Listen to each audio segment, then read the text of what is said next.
We made it, guys.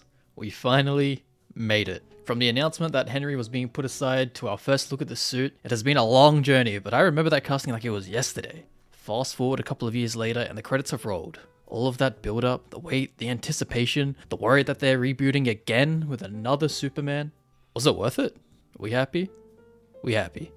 First off, this will contain spoilers from the start, so if you haven't watched it yet, I highly recommend it if you want to see a fun, charming, and touching movie.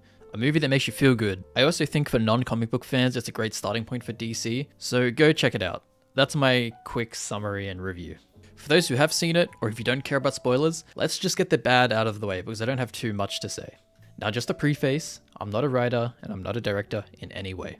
It's easy for me to sit back on my chair and judge and critique a movie, and I think people get caught up in that. I don't know the reasons why scene A was there and scene B was cut, but this is just how I felt. So in saying that, this movie has a lot of moving pieces, it's true.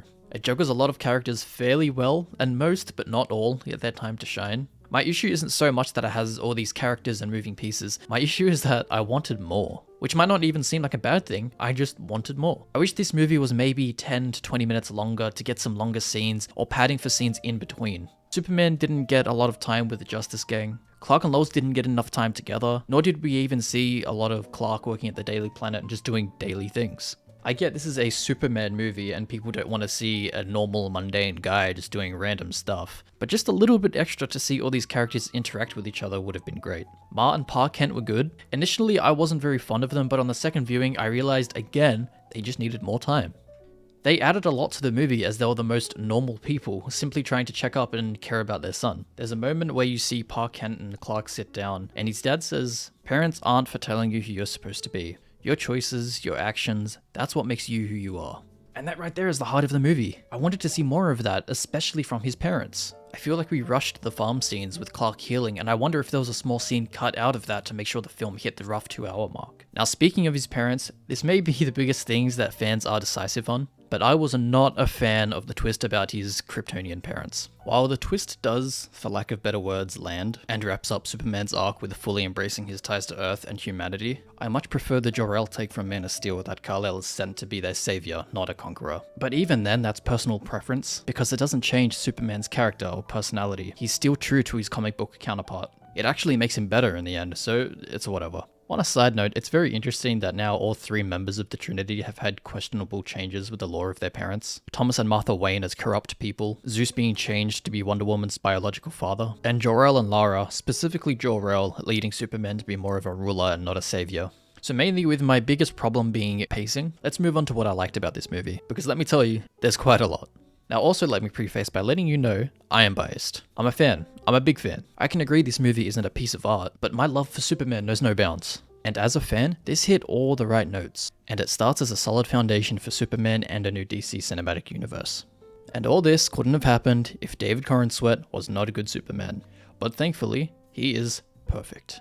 There is not a single thing I would change about his performance. And his suit, my god, the suit, it's so vibrant. YouTube compression is a pain in the dick, and it doesn't do it justice because on the big screen the suit is poppin', especially when he's in custody and it contrasts off the government officials and agents with their drab and muted colours. He really does just feel so majestic. There are so many moments of peak Superman, like when the kids run up to him after the kaiju is defeated, or when he's going to get arrested by Planet Watch to find Crypto, he says to Lois, "He's not even a very good dog, but he's out there alone and probably scared." It doesn't get any more perfect than that.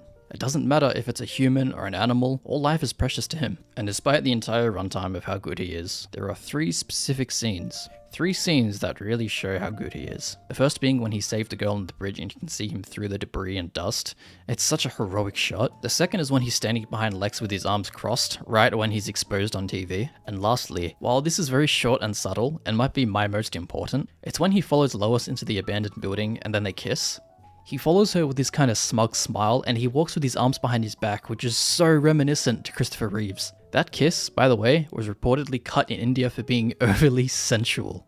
Their chemistry is so fucking good, it's being censored. It doesn't even take long to show this. When they're in the apartment, that is when I 100% locked in and knew this was bound to be something special. The interview between Lois and Clark bouncing back and forth between superhero and boyfriend was perfect. Such an effective and important display of Lois' professionalism and dedication to her craft, Superman justifying his actions on being good despite political ramifications, and Clark being caught in the middle taking the interview to heart. It just sucks we only get a few scenes with the two like this. And not even just those two, but everyone else on the Daily Planet. Jimmy was great fun, and ever since I saw Skylar Gisondo in Santa Clarita Diet, I knew he was gonna kill it. And Rachel Brosnahan is equally as good as Lois.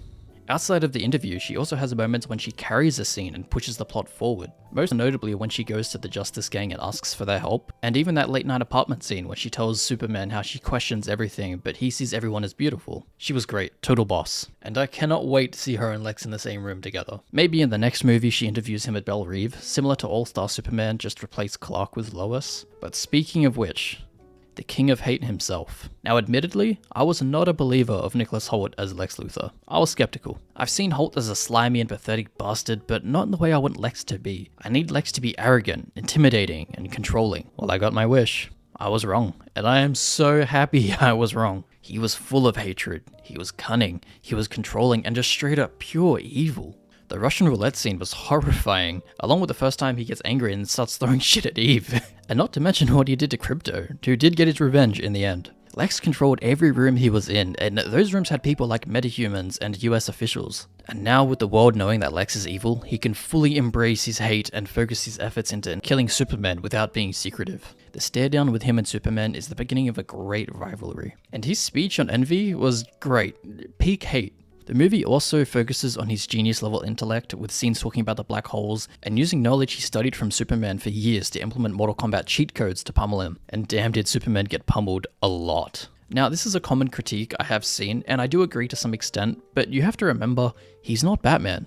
He isn't immediately throwing hands and dishing out pain. He's sweet, he's kind, he's a Boy Scout. He's what the hey dude, and good gosh, he isn't angry. It's only in the third act when he starts to really let loose, and even then, analyzing his fight scenes, he focuses on defense rather than offense. The way he moves and throws punches really sells the fact that he's been around and undefeated for 3 years. At one point, he literally grabs the engineer and fucking helicopter twirls her into the ground trying to hit Ultraman. It's awesome. It makes sense that it took a clone of himself along with someone like the engineer to incapacitate him, and it was only when Superman removed Lex's cheat codes he gained the upper hand.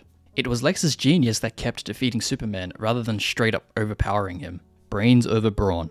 Now, I do wish we got more of the engineer. I feel like it could have been Mercy, honestly, but instead, Gunn wants to implement the authority, so he slotted in engineer. But like I said before, he did do a good job majority with most of the characters, like Guy Gardner, and especially Mr. Terrific, and his fight scene. There's a lot of Mr. Terrific love that I'm seeing on social media, and it's awesome. I love it. The entire movie, he just seemed so tired of everyone, and while he never seemed like a dick about it, and never used big words, he just knew how intellectually superior he was compared to everyone else around him. With Eddie Gathegi confirming he's signed on to play the character for multiple projects, it's really good that he's resonated with the audience. Justice League member confirmed? I wouldn't put it past me. Now jumping off that, there's a lot of seeds planted in this movie that can grow into other crucial plot points later down the line. The most notable one to me is actually the mural in the Hall of Justice. When Lois goes to the Justice Gang for help, you can kinda see a mural just above them.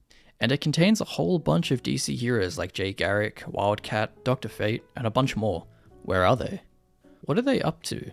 Was the Hall of Justice a base of operations for other DC heroes before the Justice Gang? Did they operate out of the Hall of Justice before the gang? This opens up a whole avenue of questions about the last 300 years, and I love that. Within one movie, we're already getting introduced to a world that isn't just starting to get weird. When Jimmy tells Lois where Superman is, he straight up says, Lex is holding Superman in a pocket universe. And while there's a little piece of exposition by Lex when we first hear it, they are just dropping these comic book words like it's nothing. It just seems like a normal Monday for all these characters. We really have stepped into a fantastical pre-established world. It reminds me of peak Marvel, and that's exciting. But let's not get ahead of ourselves. DC still has a long way to go. And now, I could be wrong about the people on the mural, but I'm willing to bet after a month or so, someone is going to ask James Gunn on Twitter or Threads or wherever he goes to release some kind of info or even a picture of the mural itself. Now, changing the subject, there's a lot of references to Max Lord, obviously with him being the main sponsor of the Justice Gang and appearing for even a short cameo, but his presence in the movie is in it quite a lot. I doubt Gunn chose Max Lord sponsoring a team of superheroes with the word justice in it without a reason, so it's only a question of when this will come to fruition. Maybe by the time it comes out that Lord is doing this for nefarious reasons, more heroes would be introduced and affiliated with the gang. So when Lord is outed and the gang doesn't have funding anymore, we get our independent Justice League, with Bruce Wayne funding it. Just something to think about.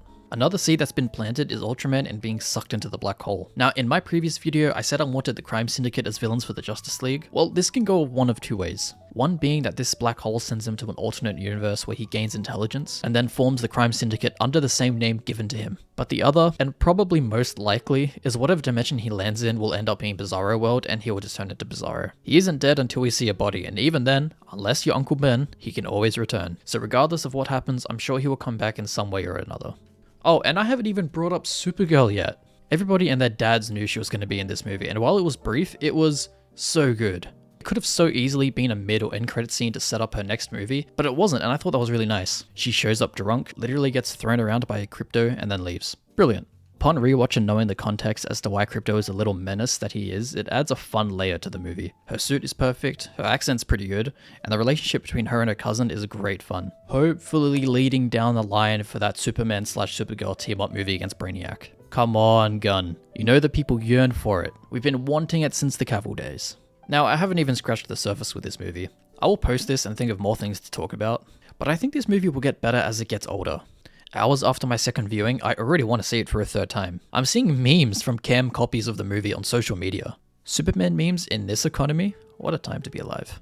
This movie has a lot, and it balances it surprisingly well. It has a lot of characters with a lot of moving pieces, but the movie just doesn't have time to focus on them. It shows us how good all these elements can be, but it doesn't give it enough time to show us how great one or two can be. But in saying all of this, if my biggest criticism is that it left me wanting more, it did a good job, right? It didn't leave me empty. When the movie ended, I didn't sit there and say, oh, is that it? Every single scene, I was locked in. I wasn't thinking about the time or zoning out due to a scene meandering for too long. It's a great start to a universe I have loved since I was a boy. It's a great movie to have a great time with a perfectly casted Boy Scout Superman, a professional and strong Lois Lane, and an absolutely hateful and evil Lex Luthor. And it's also a movie about a dude getting cancelled and his friends help him through it. That shit is hilarious to me. Good job, James Gunn. Thanks so much for watching.